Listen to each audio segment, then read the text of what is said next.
My question for you today is, are you consumed by the fit life? What's up, guys? I'm Coach Corey Jones. Welcome back to my YouTube channel, Not Your Average Coach, or our podcast, Tell It Like It Is podcast. Thank you for joining us today, and I hope you're enjoying our content so far. Now, what exactly do I mean by are you consumed by the fit life? Well, in my opinion, embarking on a fitness journey and living a fitness lifestyle should also include a keyword health. Now, I know not everybody is going for a particularly healthy lifestyle. Some of us just want to look good, perform good, feel good, but our health should be considered, especially when we're promoting a fitness lifestyle on social media or to our friends and family. Now, I get that fitness sometimes, and for myself included, is something that people become very passionate about and almost become addicted to themselves, especially in order to get them away from another addiction.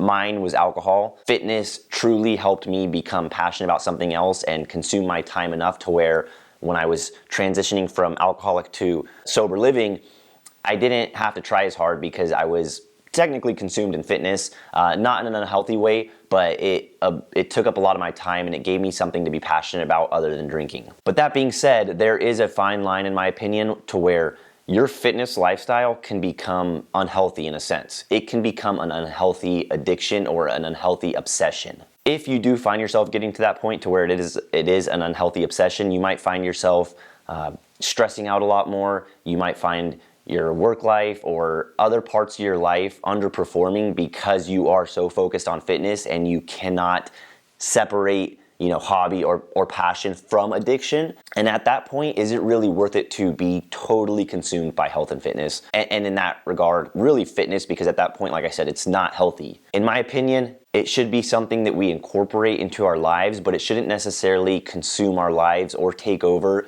unless of course you're a professional bodybuilder or you're a professional athlete in which fitness is paying the bills. But most of us are regular adults or regular human beings, and we have jobs that we need to maintain. We have relationships that we need to maintain outside of fitness, and having an unhealthy obsession with fitness can really overshadow some of those other factors in our lives that we need to perform and do well in. Now, how do we know if we have an unhealthy obsession with fitness? Well, when it comes to living a fit lifestyle, there's really three important factors: your training, your nutrition, and your rest and recovery. And let's be real here, not too many people are overly obsessed or addicted to rest and recovery. In fact, that's one of the factors that people neglect the most because they're so focused on their training and they're so focused on their nutrition. And that right there might be a sign that you're a little overconsumed, is that you can't rest, you can't recover from your workouts because you can't stop fucking working out. That in itself may be a sign that fitness is consuming your life and it is not as necessarily as healthy as you think. But like I said, training and nutrition are two factors that, in my opinion, people over obsess about. People focus too much of their life on to where it is ruining other parts of their lives or just making life stressful, making it less enjoyable, becoming a slave to your training and nutrition. I always say, don't become a slave to anything. When you're training, don't become a slave to pre-workout or headphones. It really sucks when you show up to the gym and you don't have those, so you have to turn your ass back around and you don't get your workout in. It shouldn't be that intense. But you can also become a slave to your training and nutrition as well. I see it all the time. I see it with my clients. I see it with my friends. I've seen it with myself, my wife. It happens. It's not uncommon, and typically it happens early on in your fitness journey when fitness is new to you and you love it. But I've also seen it go years into somebody's fitness journey where it just keeps becoming a stronger and stronger obsession. And that at that point, it makes it really hard to take a step back and regain that healthy control of your fitness journey. Signs that you may be a little consumed by your fitness in regards to training is, do you freak out when you can't get a workout in? If your daily routine changes, let's say you get held back at work or something goes on with the family and you miss a planned workout, is that going to cause a lot of stress to you? Having a plan in place for both training and nutrition is essential in your fitness journey. Having a plan in place ensures that you always know what you're doing when you go to the gym. It ensures that your meals are prepared, that everything's ready for you to succeed. Just like with anything else in life, having a plan is going to make you do better at it. But like I said, unless you're a professional athlete, and even then sometimes it still happens, but if you're a normal human being like me and you have a job and you have a family, sometimes life gets in the way of that plan, and that is okay. If you miss a day of working out, let's say you're supposed to work out in the afternoon and like I said, you get held back from work and you can't get that workout in the grand scheme of things, it's really not going to be that big of a deal because consistency, which is a huge component of your fitness success, is a long-term goal. Being consistent does not mean being perfect. So if you've been working out for 6 months to a year and you miss a workout here and there, it's really not gonna make or break you.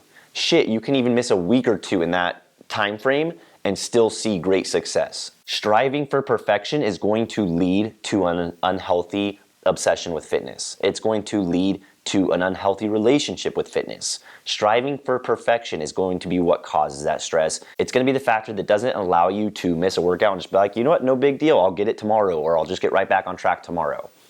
Consistency is long term. Don't stress out about missing a workout or even a small period of training in your fitness journey.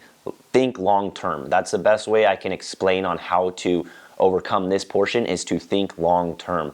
Don't think about where I'm going to be in a month, because if you're thinking about a 1 month time frame and then you have to miss 2 weeks, that's gonna cause you to break your consistency. That's only 50%. But if you're missing a week or two out of a 6 month or a 12-month journey, that's gonna be like a grain of sand at the beach. It's gonna go unnoticed. It's not going to affect you. Sometimes we get injured, sometimes we get sick, and when those happen, it's very important to focus on the rest and recovery. But like I said, that typically gets neglected. If you're training through sickness or through injury, you are completely neglecting one crucial factor to your fitness success, and that is rest and recovery. Without training, nutrition, and rest and recovery all being focused on, you're not gonna see great success in your fitness journey. But many times when we're sick or we're injured, we like to push through it. We like to say, you know what, I'm not gonna listen to my body. I'm gonna go work out because I can't fucking take not working out. That right there is not a healthy mindset when it comes to fitness. You are essentially being a slave to fitness at that point, and you're neglecting a very crucial factor in your fitness success. Look, I get it. We say, no excuses, push through, push on, keep going. And a lot of the times that's, a good mindset to have, but there is a fine line.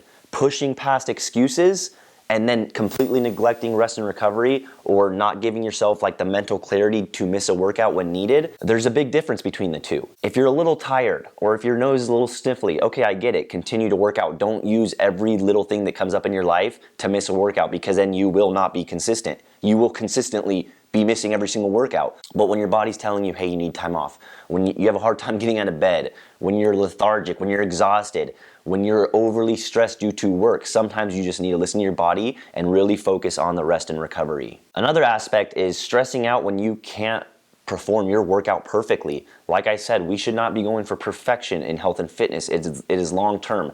If we go for perfection, we're gonna burn out very quickly. You're gonna go balls to the wall. You might see great results for like 2 or 3 weeks, but then you're gonna crash and burn, and you may not work out for the next 6 months because you're so burnt out over a couple weeks of perfection. When you go to the gym, somebody's using the piece of equipment you need. Let's say you wanna do a superset and you need the cable machine, but it's being used. That's fucking fine. Just like with your training, where you can miss 2 weeks out of 6 months, you can miss an exercise or 2 out of 8 exercises for the day. It's not gonna make or break you unless you're a professional athlete. And even then, there's some wiggle room. Good athletes, good trainers know how to adapt at the gym. We know how to improvise and do something else. We also understand that if you don't do the workout perfectly, it's gonna be okay. It's not very often where one exercise is going to make or break your workout. Like I said, if you're a professional athlete, or let's say you're doing something like physical therapy, then yeah, it's probably very important to stay strict to protocol. But if you're on a fitness journey, that's completely fine. Don't become a slave to the individual workout. Just like we said, don't become a slave to the workout phases. Don't become a slave to your individual workout for the day. It can ruin your day. I've seen it ruin people's days, and that is not healthy. Like I said, there's a fine line between pushing past excuses and obsessive. Learn to kind of balance that. And I know in the beginning it's hard. Like I said, most people have this obsession early on, and then they kind of ease into it, especially when the flair of working out, it's not something new. But I would really like to encourage you to balance the two. Pushing past excuses, obsessive. There's a difference. There's a fine line sometimes. If you have to think about it for too long, you're probably being obsessive and you might just need to take a day off. That's fine. The best way to overcome this hurdle of not being able to miss training or not being able to perform the workouts perfectly is, like I said, take a step back and think long term. Ask yourself, a year from now, if I stay consistent with my workout program for 90% of my workouts, a year from now, is this one exercise or is this 1 or 2 weeks I'm missing really gonna hurt me that much? There's a good chance it's absolutely not going to. Now, what might be helpful is finding another hobby or passion that you can do when fitness is not an option. Let's say you're recovering from a surgery or you really are sick, and Fitness is life. I get it. Fitness is life for me. It's changed my life. But there's also other things that I can do in the meantime that are going to keep my mind stimulated and not allow me to sit there and just completely stress about missing my workouts for the day. I'm talking about a musical instrument, learning a language, going to school, doing something that's going to occupy your time. I also think that that's just healthy even when you're not missing fitness, because unless you are a professional athlete, focusing all your free time on fitness is going to lead to you being let down when you can't do it. It's good to train your mind and body in other avenues other than just the gym, other than just the weight room. So I suggest that even if you're not concerned about having an unhealthy obsession with fitness, but it will become paramount in helping you if you do have an unhealthy obsession with fitness and you are taken from the gym or you're taken from your workouts for a short period of time. Now, the second part I'm referring to in this video is going to be the nutrition. Now, where are my former bikini competitors or my former men's physique competitors who can't eat a meal without weighing it out or trying to figure out how many damn calories or macros that meal has? Look, understanding how much of what you're eating, i.e. portion control, is a good thing to know, especially early on. It gives you an idea of what's going to help you achieve your goals and what's not going to help you achieve your goals.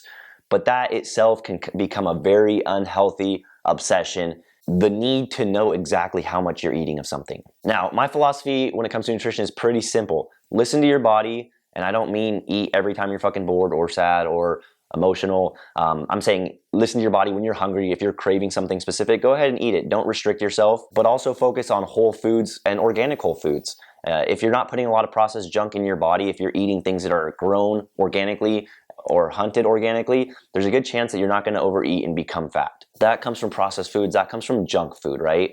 I don't care if it's carbs, proteins, or fats. If it's clean and organic, it's probably going to be pretty good for you in the long run. If it's carbs, proteins, or fats, and it's processed, it's probably going to be shit. So don't get too caught up in the macros themselves, but focus on the source of what you're eating. Is it processed junk or is it organic whole foods? If you're eating organic whole foods, like I said, you really shouldn't have to worry about overeating or becoming overweight. So my philosophy is simple, and I know that doing that in the beginning is very challenging. I always encourage eating intuitively, but I know that a new gym goer or a new fitness enthusiast is going to have a hard time doing that because they want to know, like, is what I'm doing right or is it wrong? And it's hard to feel that with little experience. So I don't go completely against counting your calories and counting your macros, but I do when it becomes a long-term problem, when you get so invested into that to where you can't eat without knowing exactly how many calories you're eating or how many grams of protein or fat or whatever you're eating. That is when it becomes unhealthy. That is going to cause unwanted stress. It's even going to cause you to do things like skip meals. And essentially, if you're not competing in a bodybuilding show or cutting weight for a specific purpose, that is a problem. Like I said, the fitness journey is long term. If you overeat for one day or one meal, it's not going to make or break you. If you take the same perspective that I talked about having with your training and incorporating that nutrition, it's not going to hurt you. If you're focusing on where I'm going to be at in a year from now, or even something less like 6 months, but 6 months to a year from now, this one meal is not going to hurt me. What is going to hurt you is developing unhealthy habits, and that goes both ways. So if you're too strict on your nutrition, if you're focusing too much on how many calories you're intaking, that's a bad thing. But also if you're getting too loose, if you're like, well, fuck it, this ain't gonna hurt me, and you're binge eating or you're eating like crap all day, that's not gonna help you either. Like I said, let's shoot for that 90% consistency. If in 6 months to a year, you stuck with your diet for about 90% and you had about 10% wiggle room, you're probably gonna see fantastic results, and you're gonna look back on it and be like, wow, I didn't really stress out about it that much because I wasn't overly restrictive. Overly restrictive eating is a huge problem in health and fitness, and it's why I don't prescribe calories and macros to my clients when I start training them, because I know that it's probably going to create unhealthy habits. Having an understanding of how many calories you're eating, like I said in the beginning, it's a great tool to have. It gives you an idea of like, okay, this much food equals probably about this many calories, but it doesn't have to be that specific. Try not to get in the habit of weighing out everything you eat, especially when it is organic whole foods. If you're eating something out of a box and you want to make sure you're getting one portion or two, 1 or 2 servings, cool, by all means.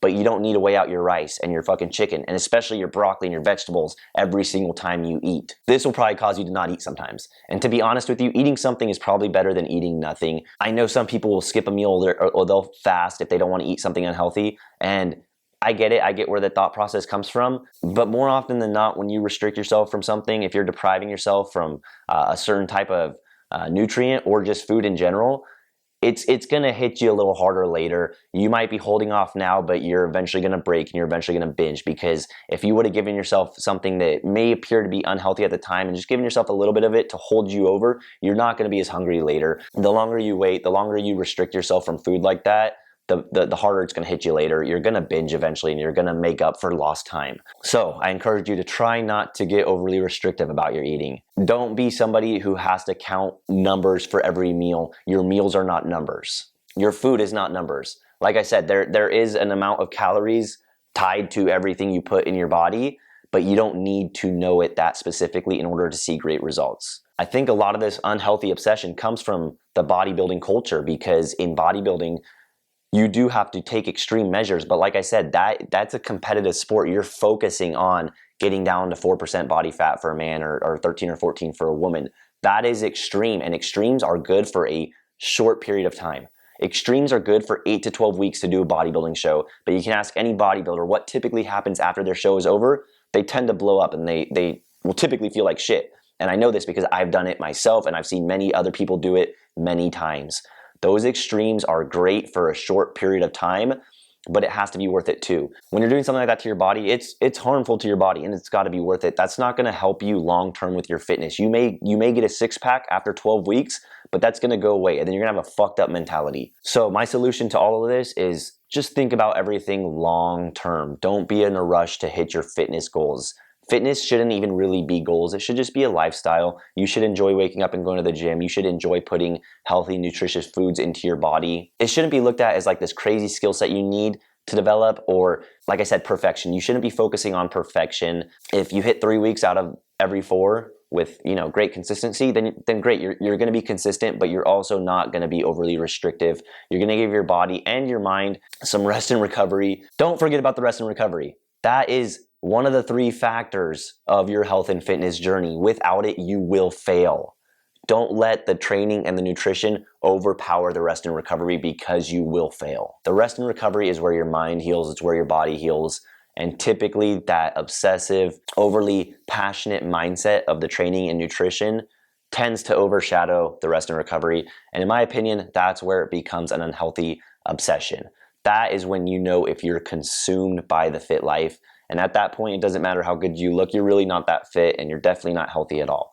So in my opinion, incorporate that bit of health in there. Take care of your body, take care of your mind. Do not become a slave to anything health and fitness, because like I said, at that point, it just becomes fitness and you're really not that fit if your body and your mind aren't healthy. Hopefully you gained something from this video. If you are somebody who's consumed by the fit life, hopefully this helped share a new perspective and gave you a little peace of mind, knowing that you can skip a day, you can skip a workout. It's not gonna make or break you. If you're invested in health and fitness, if it is a lifestyle for you, you're gonna see results.